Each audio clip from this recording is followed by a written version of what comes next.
সারাদিন শুধু শুয়ে শুয়ে গেম খেলা আর বসে থাকা। না, যা যা এখান থেকে যা, ওর তাড়াতাড়ি লেখাপড়া করিস না, কিছু না, তোকে আজকে মেরেই ফেলবো। তুই শুধু গেম খেলবি আর শুয়ে ঘুমাবি আর খাবি, আর কোনো কাজ নেই। কি ওখানে কিসের এত আওয়াজ হচ্ছে? মায়ের মনে হচ্ছে। ওর বাবা আবার ওকে মারছে না তো? দেখি তো।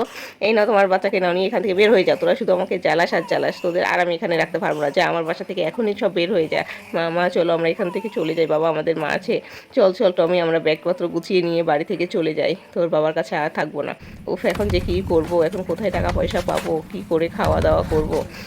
এই যে এখানে একটু কাজ পেয়েছি, যাই কাজ করি, তাও কিছু টাকা পয়সা পেলে খাবার এক মুঠো খাওয়া যাবে। এই যে টমি, তোর জন্য রান্না করেছি, তাড়াতাড়ি খেয়ে নে, গরম গরম খাবার, এই খাবারই রান্না করতে পেরেছি।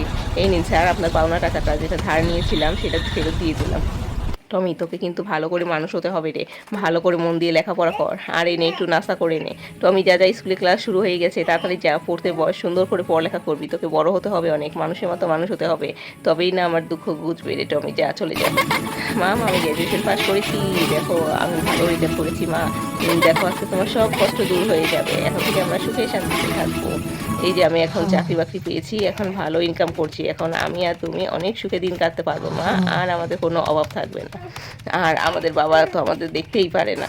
এই যে বাবা, ধরো ভিখারির মতো ভাত পেতে আছো, এই নাও টাকা, দেখো এখন আমি কত বড় হয়ে গেছি। মা এই যে এই ফোনটা তোমার জন্য কিনেছি মা, আমি তোমাকে অনেক ভালোবাসি। বন্ধুরা, তোমরা যদি তোমাদের মাকে ভালোবেসে থাকে অবশ্যই সাবস্ক্রাইব করে দিবে, লাইক করে দিবে।